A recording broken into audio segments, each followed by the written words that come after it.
আসানসোল হাসপাতালে আজ অভয়া স্মরণে মন্ত্রী অগ্নিমিত্রা পাল চিকিৎসক স্বাস্থ্যকর্মীদের সঙ্গে 2 মিনিটে নীরবতা পালন করলেন। পরে অভয়াকে নিয়ে স্বরচিত কবিতা আবৃত্তি করে শোনান পুরমন্ত্রী।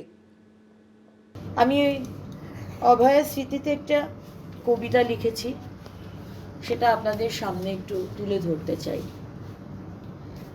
ওই রাত আমি ভুলবো কি করে, ওই রাত আমি ভুলবো কি করে, হাসপাতালে সেই করিডোর, নিথর হয়ে পড়ে থাকা একটা মেয়ে আর মায়ের বুক ফাটা কান্না, বাবার চোখে জমে থাকা অসহায় এক সমুদ্র। সেদিন কেঁদেছিলাম আমিও, চুপচাপ নয়, ভেতর থেকে ভেঙে পড়ে। আমিও তো মা। ওই মেয়েটার মুখের মধ্যে আমি নিজেকে দেখেছিলাম, আমার বোনকে দেখেছিলাম, দেখেছিলাম হাজার মেয়ের নিরাপত্তাহীন আগামীকাল, আর দেখেছিলাম চোখের সামনে সত্যকে মুছে ফেলার চেষ্টা, প্রমাণকে সরিয়ে দেওয়ার অন্ধকার আর প্রশ্নকে থামিয়ে দেওয়ার আয়োজন। তখনই বলেছিলাম, না, এ অন্যায় মেনে নেব না। কথা দিয়েছিলাম, অভয়া তুমি বিচার পাবে।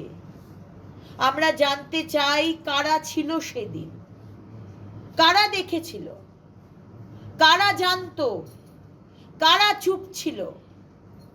যদি কেউ সত্য লুকিয়ে থাকে, যদি কেউ প্রমাণ মুছে থাকে, যদি কেউ তদন্তের পথ আটকায়, তবে তার মুখও আসুক দিনের আলোয় সবার সামনে।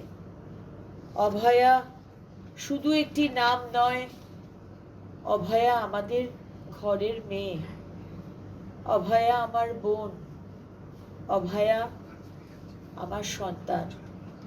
তাই আজও বলি, ওই রাত আমি ভুলবো কি করে। সবার কাছে 2 বছর, কিন্তু আমার কাছে 2 বছর মানে মিনিট, সেকেন্ড, এভাবে গুনে গুনে দিনগুলো যাচ্ছে। কিভাবে যাচ্ছে আমি জানি না। এমন মৃত্যু তুমি করিবে ধারণ, মরিলে হাসিবে তুমি কাঁদিবে ভুবন। তো আমার মেয়েটা হাসতে হাসতে চলে যেতে পারেনি, কিন্তু তার স্বপ্ন পূরণ হয়নি, কিন্তু ভুবন এখনো কাঁদছে। তদন্ত হবে, বিচার হবে, বিচার না হলে তো আমি ছাড়বো না কাউকে। যারা আমার মেয়ের সঙ্গে এই অপরাধমূলক কাজ করেছে তারা মানুষই না। আগে তারা মানুষ হবে, তারপর তো ডাক্তার। তারা সবাই ডাক্তার পদবিটা পেয়েছে, কিন্তু তারা আমি মানুষ বলে মনে করি না, এবং তাদের নামের আগে আমি আর কোনোদিন ডক্টরও ইউজ করবো না। এবিপি আনন্দ, এগিয়ে থাকে, এগিয়ে রাখে।